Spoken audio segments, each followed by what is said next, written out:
সুপ্রিয় দর্শক, সবাইকে স্বাগত জানাচ্ছি হার্ট অফ বাংলা চ্যানেলের নিয়মিত অনুষ্ঠান মাথায় কত প্রশ্ন আসে। এই মুহূর্তের প্রশ্ন হচ্ছে, কোনো মামলায়, ফৌজদারি মামলাই হোক, অন্য যে কোনো মামলাই হোক, যদি সেনা কর্মকর্তাদের আসামি করা হয় তাহলে তাদের বিচারটা কিভাবে হবে? কেন এই প্রশ্নটা এসেছে সেটা হচ্ছে যে অতি সম্প্রতি যেটা হয়েছে, আন্তর্জাতিক অপরাধ ট্রাইব্যুনালের মানবতা বিরোধী অপরাধের জন্য ডিজিএফ এর 5 জন সাবেক কর্মকর্তা সহ, বলা যায় স্পেসিফিক যদি বলি তাহলে 5 জন সাবেক প্রধান সহ মোট 24 জন সেনা কর্মকর্তাকে আসামি করা হয়েছে। তাদের বিরুদ্ধে গ্রেফতারি পরোয়ানা জারি হয়েছে।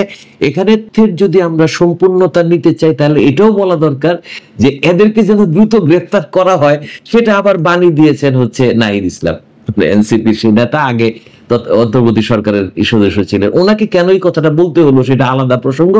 যাই হোক, এখন এই 24 জন যে সেনা কর্মকর্তা, এর মধ্যে 10 জন হচ্ছেন অবসরপ্রাপ্ত, 14 জন হচ্ছেন বর্তমানে কর্মরত, সেনাবাহিনীতে আছেন। তো এই যে প্রশ্নটা উঠলো যে তাদের বিচারটা কিভাবে হবে, কেন এই প্রসঙ্গটা উঠলো? কারণ আমরা সাধারণত যেটা জানি সেটা হচ্ছে যে সেনা কর্মকর্তাদের বিচারটা সামরিক আইনে হয়ে থাকে, এবং সামরিক আইনের একটা যে বিষয় আছে, সামরিক আইনের মধ্যে দুইটা বিষয় আছে, দুইটা ফিচার আছে। একটা হচ্ছে সামরিক আইন কিন্তু একটা আন্তর্জাতিক মানদণ্ড অনুযায়ী সম্পন্ন করা হয়ে থাকে, এটা একটা বড় ব্যাপার। এটা বাংলাদেশের সামরিক আইনে যে বিচারটা হয়, আমেরিকাতেও সামরিক আইনে এইভাবে বিচার হয়, যতটুকু আমাদের জানা আছে। এটা হলো পজিটিভ দিক। নেগেটিভ একটা দিক আছে, সেটা হচ্ছে কি, সামরিক আইনে কিভাবে বিচার প্রক্রিয়াটা হচ্ছে সেটা কিন্তু জনগণ জানতে পারে না। এটা একটা ব্যাপার, গোপনীয়তা রক্ষা করা হয়। তাদের এখানে ন্যায় বিচার হয় না বা এরকম কোনো কিছু অভিযোগ কখনোই উঠে নাই, কিন্তু ওইটা আইনের মধ্যেই আছে যে এটা প্রকাশ্য হবে না, বিচার হবে, তাদের শাস্তি ঘোষিত হবে, শাস্তি তাদেরকে প্রদানও করা হবে। এটা হচ্ছে বিষয়।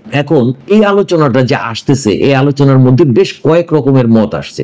সরকারি প্রসিকিউটর যেটা জানাচ্ছেন সেটা হচ্ছে কি, আন্তর্জাতিক অপরাধ ট্রাইব্যুনাল 1 যেটা গঠন করা হয়েছে, সেটা এটাকে অনেক বেশি এম্পাওয়ারমেন্ট করা হয়েছে, ক্ষমতায়ন এটার করা হয়েছে।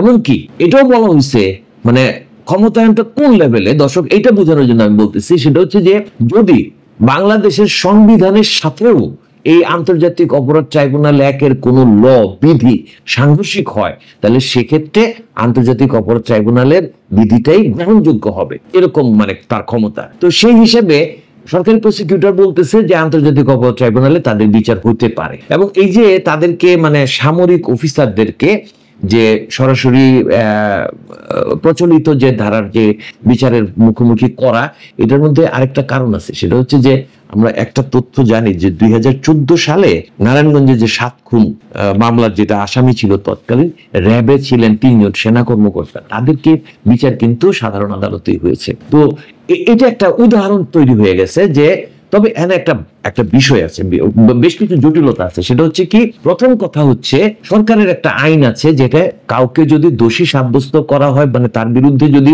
এরকম গ্রেফতারি পরোয়ানা জারি করা হয়, তাহলে তিনি আর সরকারি কোনো সংস্থার কর্মচারী হিসেবে গণ্য হবেন না, তাকে সেখান থেকে অটোমেটিক্যালি বাদ দিয়ে দেওয়া হয়েছে, এরকম একটা বলা হবে। তো সেক্ষেত্রে নারায়ণগঞ্জের যে ঘটনাটা, 7 খুনের মামলা, সেখানে 3 জন কর্মকর্তাকে কিন্তু সেনাবাহিনীর থেকে বরখাস্ত করা হয়েছিল, সেনাবাহিনী থেকে তাদেরকে বাদ দিয়ে দেওয়া হয়েছিল। তো এবং সেই ক্ষেত্রে তাদের বিচারের ক্ষেত্রটা ওই প্রশ্নটা উঠে নাই। কিন্তু এখানে তো 10 জন সেনা কর্মকর্তা হচ্ছে বর্তমানে 14 জন কর্মকর্তা তো বর্তমানে আর্মিতে কর্মরত, 10 জন হচ্ছে অবসরপ্রাপ্ত। অবসরপ্রাপ্তদের ক্ষেত্রে হয়তোবা অতটা প্রশ্ন উঠবে না, কিন্তু এই 14 জনকে নিয়ে কিন্তু প্রশ্নটা উঠছে। এখন কি সেনাবাহিনী, প্রশ্নটা হচ্ছে এই জায়গায় যে তাদের বিরুদ্ধে মামলা হয়েছে, তাদের বিরুদ্ধে গ্রেপ্তারি পরোয়ানা জারি হয়েছে, 22 অক্টোবরের মধ্যে তাদেরকে গ্রেপ্তার করতে আদালত নির্দেশ দিছে। তো এখন প্রশ্ন হচ্ছে কি, অনেক জটিল প্রশ্ন, সেনাবাহিনী কি তাদেরকে, এই যে মামলা দায়ের হয়েছে সেক্ষেত্রে কোনো আইনের বলে সেনাবাহিনী কি তাদেরকে বরখাস্ত করবে? এখন প্রশ্নটা এরকম আসে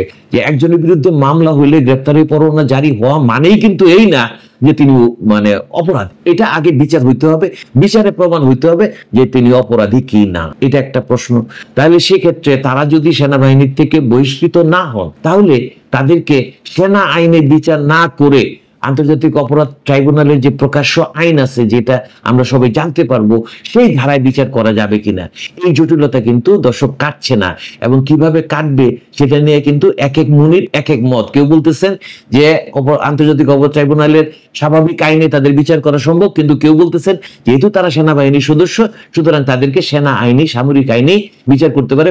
সামরিক আইন নিয়ে তো, স্ট্যান্ডার্ড নিয়ে তো কখনো প্রশ্ন উঠে নাই, তো সেটা তাদেরকে কেন করা হবে না? এই ধরনের প্রশ্ন আছে। এই মুহূর্তে কিন্তু আমরা উত্তর জানি না। দর্শক, আপনাদের কাছে কি মনে হয় জানাবেন কমেন্টে। এখনকার মতো বিদায় নিচ্ছি, ধন্যবাদ সবাইকে।